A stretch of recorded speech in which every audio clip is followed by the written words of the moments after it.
Hello guys, तो स्वागत है आप सभी का हमारे YouTube channel the Vishal blogs में। तो सबसे बड़ा कन्फ्यूजन तो अब ये हो गया आंदोलन के बाद कि आखिर सीजीएल का डेट पोस्टपोन होगा या नहीं।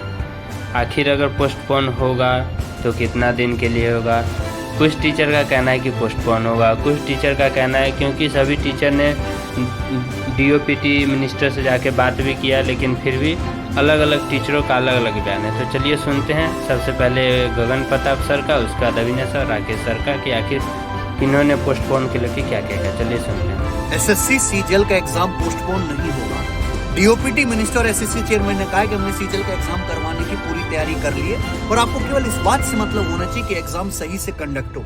हालांकि मुझे अभी भी पूरा भरोसा नहीं कि 10 दिन में कैसे सीजीएल का 28 लाख बच्चों का पेपर सही से कंडक्ट करवाने की व्यवस्था कर पाएंगे। तो जो बच्चे पढ़ाई से बिल्कुल निकल के उलझ गए हैं चीजों में, वो पढ़ाई के रास्ते पे वापस आ जाओ कि सीजीएल का एग्जाम टाइम से ही होगा। अब जो भी नई चीजें हैं, आगे की क्या स्ट्रेटजी होनी चाहिए, मैं एक अलग से वीडियो बना के बताऊंगा। और बड़ी बात है कि ये इंफ्रास्ट्रक्चर ठीक करेंगे तभी आगे एग्जाम होगा, नहीं तो नहीं। और एक सबसे बड़ी चीज एसएससी सीजीएल की जो तैयारी करने वाले बच्चे, उनके लिए इन्होंने कहा है कि हम पोस्टपोन नहीं कर रहे हैं एग्जाम, हम टाइम पे कंडक्ट करेंगे। कोशिश कर रहे हैं हम टाइम पे करेंगे, बट एक वीक ये लेके चल रहे हैं। बट मुझे ऐसा जो पता है वो ये कि 10 से 15 दिन पोस्टपोन करेंगे। बाकी आप यही मान के चलो, यही तैयारी करो कि 13 तारीख से एग्जाम होगा। हेलो, रॉन्ग क्वेश्चन के लिए इशू हुआ, 70% जो क्वेश्चन हुए उसके लिए रिपीट का क्वेश्चन हुआ। रेलवे के लिए एक सबसे बड़ी अनाउंसमेंट ये कि रेलवे के सारे मुद्दे सबको समझा दिए हैं और उन्होंने कहा है कि हम रेलवे मिनिस्ट्री को यहाँ से रिक्वेस्ट कर रहे हैं और आने वाली मीटिंग जो होगी वो रेलवे मिनिस्टर से आपसे मुलाकात हो जाएगी और रेलवे चेयरमैन के साथ इसी तरह 1-to-1 डिस्कशन होगा। इस मीटिंग में था क्या कि एसएससी चेयरमैन साहब भी बैठे हुए थे सामने और मंत्री साहब बैठे हुए थे, इधर मंत्री साहब के पीएस उन्होंने उन्हीं को काम असाइन कर दिया, रेलवे का भी। यानी ऐसा नहीं है कि मुद्दा नहीं उठाए, मुद्दा हर एक चीज पे उठाए। और बात अगर आज यहाँ तक पहुंची है तो आगे सूरत और भी ज्यादा बदलेगी। आप एकदम परेशान ना हो। हर एक मुद्दे पे बात हुई, जो उनकी शिकायत हम लोगों से थी वो भी दूर हुई और जो हमारी उनसे थी वो भी काफी हद तक दूर हुई। अब देखते हैं कि ये चीजें रियलिटी में कहाँ तक जाती है। सबसे बड़ी चीज जो है वो ये है कि अब सारी चीजों को टाइम बाउंड कर रहे हैं। जो सेंटर्स आ रहा है जैसे राजस्थान से अंडमान पे, जिसपे चेयरमैन साहब को जवाब देना नहीं बन पाया। जो जम्मू कश्मीर से और दिल्ली में जो सेंटर डाला गया ब्लाइंड बच्चों का, उस पर कोई जवाब नहीं दे पाया। तो जितेंद्र सिंह जी ने बिल्कुल सख्त लहजे में इस चीज का कहा कि नहीं, बच्चों के साथ ये अनजस्टिस बर्दाश्त नहीं होगा।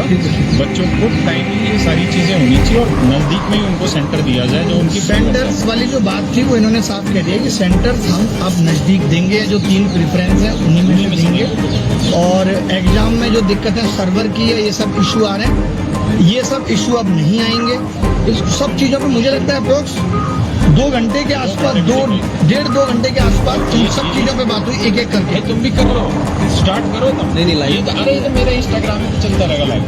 नहीं हमको कॉपी होगा। अच्छा ठीक है, नहीं हमको पीरियड थोड़ी देर ठीक है, तो आप लोग चिंता ना करें और हर एक चीज पे बात हो रही है। और ये आवाज अगर इतनी ना उठाई जाती तो सेम चीजें सीजीएल में हो रही होती। कम से कम ये चीजें अब सीजीएल में नहीं होंगी। इस बात पे भी मुद्दा उठा दिया है कि आप ये पैसा एक्स्ट्रा लेके और वापसी का पंगा ना करें। या तो आप रेलवे का जो फॉर्म है उतने रुपए का ही भराएं। जो ये चीज चलती है कि एक्स्ट्रा पैसे भरा लिए गए, रेलवे की वैकेंसी टाइमलाइन के अंदर ही फिल हो, इस पे भी बात हुई। और दूसरी चीज ये है कि अभी ये सिर्फ वर्बली हो रही हैं, तो इसलिए किसी भी चीज को ना तो हम ऐसा मान रहे कि ऑथेंटिक है, ना जब तक ये लिखित रूप से ना आ जितनी जाए। चीजें ये ले आएंगे, ये कह रहे हैं 1 हफ्ते में हम सीपीओ का रिजल्ट आएंगे, तो देखते हैं 1 हफ्ते में ये क्या क्या करते हैं।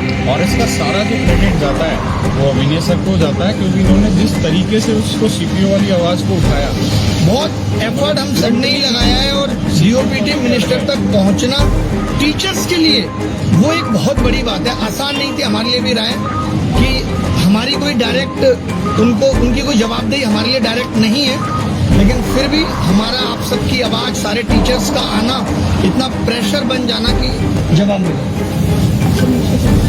डरा रहे हो आप तो मुझे लगा पता